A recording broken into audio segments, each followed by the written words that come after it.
Everyone laughed when the Chinese billionaire mocked the black waiter, until he replied in Chinese. The crystal chandeliers of the Golden Phoenix restaurant sparkled like diamonds above the most expensive dining room in all of San Francisco. Each table was covered with silk cloth that cost more than most people made in a month. The walls were decorated with ancient Chinese paintings worth millions of dollars. This was not just a restaurant. It was a temple where the richest people in the world came to show off their power and money. On this cold December evening, the air was thick with the smell of expensive perfume and the sound of fake laughter. At the center table sat Zhang Wei, a woman whose name made stock markets tremble and governments listen carefully. She was 45 years old but looked 30, thanks to the best doctors money could buy. Her black dress cost more than a car, and the diamond necklace around her neck could feed a small town for a year. She controlled a technology empire worth $90 billion, and she wanted everyone to know it. Marcus Williams moved between the tables like a shadow, carrying plates of food that cost hundreds of dollars each. He was 28 years old, tall and strong, with hands that told stories of hard work. His waiter uniform was perfectly pressed, his shoes polished until they shone like mirrors. To everyone in that room, he was invisible, just another black man serving rich people their expensive meals. They didn't know that behind his calm brown eyes lived a mind that spoke 5 languages perfectly. They didn't know that he had once stood in front of the United Nations, translating for world leaders. They didn't know that his fall from grace had been swift and cruel, leaving him here, serving people who saw him as less than human. As he poured water into Zhang Wei's glass, she didn't even look at him. To her, he was furniture that moved. Nothing more. But tonight would be different. Tonight, the furniture would speak back, and when it did, the whole world would hear its voice. Zhang Wei was showing off to her dinner guests like a peacock spreading its colorful feathers. Around her table sat 5 American technology executives, each one desperate to get a piece of her massive fortune through business deals. They hung on her every word, laughing at jokes that weren't funny, nodding at ideas that made no sense. Money has a way of making people lose their dignity, and these men had sold theirs long ago. "You Americans are so soft," Zhang Wei said in English, her accent thick but her meaning clear. "In China, we know how to make people work. We don't waste time with all this equality nonsense." The executives shifted uncomfortably in their seats, but none dared to disagree. They needed her contracts more than they needed their self-respect. Then Zhang Wei noticed Marcus approaching with their main course, and a cruel smile spread across her face. She turned to her assistant and began speaking in Mandarin Chinese, thinking nobody else could understand. "Look at this monkey they have serving us food," she said, her voice dripping with poison. "In my country, we wouldn't let someone like him near our food. Black skin means dirty hands, dirty mind. But Americans pretend they're all equal. What a joke." Marcus's hands didn't shake as he placed the plate in front of her. His face remained perfectly calm, like a lake without ripples. But inside, every word was being carved into his memory like letters on stone. He understood every syllable, every insult, every display of ignorance wrapped in expensive clothes. 3 years ago, Marcus had been Dr. Marcus Williams, one of the youngest professors of international relations at Stanford University. He spoke Mandarin Chinese so perfectly that native speakers often thought he was born in Beijing. His research on Chinese-American business culture had won awards, and companies paid him thousands of dollars just to give speeches. But then came the accusation. A jealous colleague named Richard Chen had planted evidence suggesting Marcus had stolen research funds. The investigation took 8 months. 8 months of newspaper headlines calling him a thief. 8 months of friends disappearing like smoke. 8 months of watching his life crumble like a sandcastle hit by waves. When they finally proved he was innocent, when they discovered Richard had created fake documents, it was too late. Universities wouldn't hire someone who had been investigated, even if he was innocent. Companies didn't want the bad publicity. Marcus went from teaching in lecture halls to serving in dining halls, from discussing philosophy to delivering food. Zhang Wei continued her performance, getting bolder with each glass of wine she drank. These people, she said in Mandarin, gesturing at Marcus with her chopsticks, they think they deserve the same respect as us. Can you imagine? Someone who probably can't even read thinking they're equal to someone who runs a global empire. Her assistant, a nervous young man named James, tried to change the subject, but Zhang Wei was enjoying herself too much. No, let me educate these Americans about reality, she said, switching back to English but continuing to gesture at Marcus. You see, in business, there is natural order. Some people born to lead, some people born to serve. It's genetics, you understand? Like how some dogs are smart, some dogs are not so smart. The American executives were turning red with embarrassment, but their greed kept them silent. Marcus continued serving, his movements precise and professional. Each insult was adding fuel to a fire that had been burning inside him for months. The fire of injustice. The fire of being judged by appearance instead of ability. The fire that would soon explode and burn down Zhang Wei's tower of arrogance. The dinner continued like a slow torture session, with Zhang Wei as the torturer and Marcus as her victim. She criticized the way he walked, saying in Mandarin that, they all walk like animals, not humans. She mocked his careful movements, telling her assistant that, you can dress them up, but they're still savages underneath. She even took a photo of him serving the table and posted it on her social media with a caption in Chinese that read, "Amazing what passes for service staff in America. No wonder their economy is failing." The other diners in the restaurant were starting to notice the tension. Some looked away, uncomfortable but unwilling to intervene. Others watched with the sick fascination of people viewing a car crash. Marcus served the dessert course with the same calm professionalism he had shown all evening. But those who looked closely could see something had changed in his eyes. There was a light there now, like the first spark before lightning strikes. He was no longer just enduring. He was preparing. As Zhang Wei prepared to leave, she decided to deliver one final humiliation. She stood up and addressed Marcus directly in English, speaking slowly as if talking to a child. You, waiter boy, you know what I am. I am Zhang Wei of Wei Technologies. My company worth more than your entire race will make in 1,000 years. You should be honored to serve me. Maybe I give you big tip so you can feed your probably many children from many different women. The restaurant fell completely silent. Even the kitchen staff had stopped working, sensing something momentous was about to happen. Marcus set down the bill he was carrying, straightened his back, and for the first time that evening, smiled. It wasn't a servant's smile. It was the smile of a teacher about to deliver a lesson that would never be forgotten. Ms. Zhang, he said, his voice clear and strong, I'm afraid there's been a misunderstanding. Then, switching to perfect Mandarin Chinese, with the refined accent of Beijing's educated elite, he continued, you see, I've understood every word you've said tonight. Every insult, every racist comment, every display of ignorance disguised as superiority. The color drained from Zhang Wei's face like water from a broken dam. Her mouth opened and closed like a fish gasping for air. The American executives looked confused, not understanding the Chinese but recognizing that something seismic had just occurred. Marcus continued in Mandarin, his pronunciation so perfect that even Zhang Wei's assistant gasped in amazement. My name is Dr. Marcus Williams. I hold a doctorate in international relations from Harvard University, with a specialization in Chinese economic philosophy. I've written 3 books on Sino-American trade relations. I've lectured at Beijing University, Shanghai Tech, and Tsinghua. I was personally invited by Premier Li to advise on the Belt and Road Initiative. I speak Mandarin, Cantonese, Japanese, Korean, and French fluently.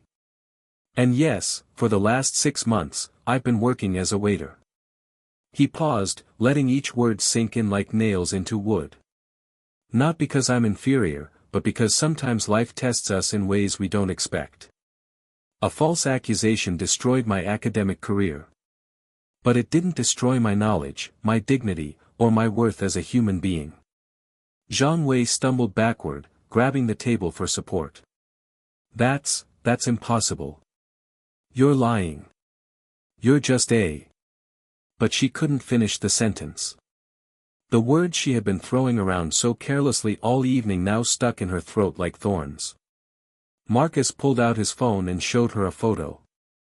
It was him, standing next to the Chinese premier at an economic forum, both men smiling and shaking hands. This was taken 2 years ago, when I was advising your government on technology transfer policies. Policies that, ironically, helped your company secure several international patents. The American executives were now on their feet, recognition dawning on their faces. Robert Chen, the CEO of Pacific Tech, gasped, "My God, you're the Marcus Williams. I read your book on Chinese investment strategies. It changed how I do business." Zhang Wei's legs were shaking. But why didn't you say something? Why did you let me?" Marcus's expression hardened. "Why? Because I wanted to see who you really are when you think no one important is watching. You've shown not just me, but everyone here, that your wealth hasn't bought you class, your power hasn't brought you wisdom, and your success hasn't taught you humanity." The restaurant manager, Anthony Rossini, had been watching from the kitchen door. Now he stepped forward, his face pale with recognition. "Professor Williams? Is it really you? You gave a lecture at my son's graduation. He still talks about how you changed his life." Marcus nodded graciously, then turned back to Zhang Wei. "You spoke about genetic superiority, about natural order, about how some people are born to lead and others to serve. But here's what your expensive education didn't teach you: respect isn't determined by skin color or bank accounts. It's earned through character, through how we treat those we believe can do nothing for us." Zhang Wei tried to salvage something from the wreckage of her dignity. I could destroy you. I have connections, influence. One phone call and you'll never work anywhere again." Marcus actually laughed, a sound that made Zhang Wei flinch. "Ms. Zhang, I've already been destroyed once by someone's lies and connections. I survived. I learned. And I discovered something important: when you've lost everything and rebuilt from nothing, you become unbreakable." He pulled out his phone again, this time showing a recording app that had been running since the beginning of dinner. "I've recorded everything you said tonight. Every racist comment in Mandarin, thinking you were safe in your linguistic bubble. Every theory about racial superiority. Every moment of casual cruelty." Zhang Wei's face went from white to green. You can't. That's illegal." Marcus smiled sadly. "Actually, California is a two-party consent state for recordings, but there's an exception for gathering evidence of discrimination and hate speech. My lawyer, yes, I still have one, a friend who believed in me when everyone else didn't, has already confirmed that your comments tonight constitute both." The implications hit Zhang Wei like a tsunami. If those recordings got out, her company would lose billions in American contracts. The Chinese government, sensitive about their international image, would distance themselves from her. She would become toxic to everyone who mattered. "Please," she whispered, all arrogance evaporated. I didn't mean. I was just." But Marcus wasn't interested in her excuses. "You meant every word. The only thing you didn't mean was to get caught." The other diners in the restaurant had formed a circle around them, many recording with their phones. This would be on social media within minutes, viral within hours. Zhang Wei's humiliation would be global and permanent. But Marcus wasn't finished with his lesson. "You want to know the ironic part," he said, switching to English so everyone could understand. 3 years ago, I was invited to evaluate Wei Technologies for a potential partnership with the U.S. Department of Defense. I wrote a favorable report, praising your company's innovation and ethical standards. That report helped you secure contracts worth $2 billion. He stepped closer, his voice dropping to almost a whisper, but in the silence of the restaurant, everyone heard every word. I helped build your success, Ms. Zhang. The black waiter you called a monkey, whose intelligence you mocked, whose humanity you dismissed, I helped make you rich. And tonight, with your own words and your own prejudice, you've destroyed everything I helped you build. Zhang Wei's assistant, James, who had been silent all evening, suddenly spoke up. I quit, he said simply. I've been recording your comments for months, thinking I was crazy for being offended. You're a brilliant businesswoman, Ms. Zhang, but you're a terrible human being. He turned to Marcus. Professor Williams, I took your online course on international relations 2 years ago. You probably don't remember me, but you responded to every single one of my questions, even the stupid ones. You treated a nobody student with more respect than she treats everyone around her. The American executives were backing away from Zhang Wei like she had a contagious disease. They pulled out their phones, making calls to their legal departments, canceling meetings, distancing themselves from the toxic scandal that was about to explode. Robert Chen approached Marcus with genuine remorse. Professor, I'm ashamed that I sat there and said nothing. I was a coward, choosing money over morality. You've reminded me that success without integrity is just failure with a bigger bank account. Marcus looked around the room at all the faces watching him. Some with admiration, some with shame, all with a new understanding. I want everyone here to understand something, he said, his voice carrying the authority of a professor in his classroom. What happened tonight isn't just about one racist billionaire. It's about all of us. Every time we stay silent when we witness injustice, we become part of it. Every time we choose profit over principles, we lose a piece of our soul. Ms. Zhang isn't unique in her prejudices. She's just unique in being caught expressing them. He turned back to Zhang Wei, who was now crying, her perfect makeup running down her face in black streams. I'm not going to release these recordings, Ms. Zhang. Not because you deserve mercy, but because I believe in redemption. Even for someone like you. But understand this, I'm keeping them. If I ever hear of you discriminating against anyone, anywhere, for any reason, the whole world will hear what you said tonight. The relief on Zhang Wei's face was mixed with disbelief. You're really not going to destroy me? Marcus shook his head. Destroying you would be easy. Teaching you might actually accomplish something. You have 48 hours to make a public apology and a $50 million donation to scholarships for underprivileged minorities. Not because I'm forcing you, but because if you have any hope of salvaging your reputation after all these witnesses post about tonight, you need to show genuine change. Zhang Wei nodded frantically, agreeing to anything that might save her from complete ruin. But Marcus had one more thing to say. And Ms. Zhang. The next time you see someone serving you food, cleaning your office, or doing any job you consider beneath you, remember this moment. Remember that you never know who you're really talking to. That waiter might be a former professor. That janitor might speak more languages than you. That security guard might have more dignity in his little finger than you have in your entire portfolio. The manager, Anthony Rossini, stepped forward. Professor Williams, I would be honored if you would accept a partnership in this restaurant. Not as a waiter, but as our cultural consultant and part owner. Your presence here tonight has taught us all a lesson we desperately needed to learn. Marcus considered for a moment, then smiled. I'll accept, on one condition.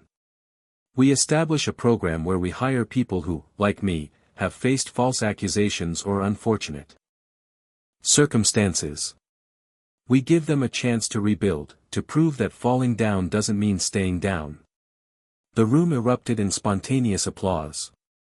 Even some of Zhang Wei's executives were clapping, finally free from the spell of her money and able to express their true feelings. Zhang Wei stood alone in the center of the room, isolated by her own arrogance, learning that money can buy many things, but it cannot buy respect, cannot erase words once spoken, and cannot protect you when your true character is revealed. As Zhang Wei left the restaurant, her head bowed in the deepest humiliation of her life, Marcus called out one last time. Ms. Zhang, there's an old Chinese proverb I'm sure you know, the tall tree catches much wind. You built your tree very tall on the unstable ground of prejudice and arrogance. Tonight, the wind came, and your tree fell. The question now is, will you replant with better seeds, or will you remain among the fallen timber? She didn't answer, couldn't answer. Her throat was closed with tears and shame. As she walked into the San Francisco night, she knew her life would never be the same. Every Chinese cultural event, every business meeting, every social gathering, people would remember this night. They would remember how a waiter brought down a billionaire with nothing but truth and dignity. The next morning, the story was everywhere. Billionaire's racist rant exposed by genius waiter, read the headlines. Social media exploded with millions of views of the confrontation. Zhang Wei's company stock dropped 30% in one day. 3 major American corporations canceled their contracts with Wei Technologies. The Chinese consulate issued a statement distancing themselves from Zhang Wei's comments and praising Marcus Williams for his restraint and wisdom. Marcus woke up to hundreds of interview requests, job offers from universities around the world, and messages from thousands of people sharing their own stories of discrimination and triumph. But the message that meant the most came from a young black student in Detroit. Professor Williams, I was ready to drop out of my Chinese language program because people kept telling me I didn't belong there. After seeing your story, I'm not just staying, I'm going to become the best Chinese speaker in my university. You showed me that excellence is the best response to prejudice. Within a week, Marcus had been offered his position back at Stanford with a full apology and a promotion. Major tech companies wanted him as a consultant. Publishers wanted his autobiography. But Marcus chose differently. He kept his partnership in the restaurant, turning it into a place where important conversations about race, dignity, and justice could happen over meals. He established the Second Chances Foundation, with the money that poured in from supporters, helping people who had been falsely accused rebuild their lives. Zhang Wei, true to her word, donated $50 million to minority scholarships. She issued a public apology that seemed genuine, though only she knew if it truly was. Her business recovered somewhat, but she never again reached the heights she had once known. More importantly, she never again spoke about anyone with the casual cruelty she had shown that night. Whether from genuine change or fear of consequences, the result was the same, one less voice of prejudice in positions of power. 6 months later, at the grand opening of the restaurant's new cultural center, Marcus stood before a crowd of hundreds. In the audience sat former colleagues who had abandoned him, now seeking forgiveness. There were students whose lives he had changed, business leaders ready to learn, and even Zhang Wei, sitting quietly in the back, trying to rebuild her life and reputation. Marcus spoke about the night that changed everything, but his message was bigger than one incident. We all carry prejudices, he said, his voice reaching every corner of the room. The difference is whether we feed them or fight them. Whether we use our power to lift others up or push them down. Whether we see jobs as defining worth or recognize that every person has inherent dignity regardless of what they do for money. He looked directly at Zhang Wei as he continued, that night, I could have destroyed someone who tried to destroy me, not with false accusations but with cruel words and racist beliefs. I chose teaching over vengeance. Not because I'm a saint, but because I believe people can change. Even those who seem irredeemable can sometimes surprise us. The story of that December night became legend in San Francisco and beyond. Business schools taught it as a case study in how prejudice can destroy careers and companies. Language programs used it to show the power of linguistic knowledge. But most importantly, restaurants and service industries worldwide implemented new policies protecting workers from discrimination, policies that became known as the Williams Protocol.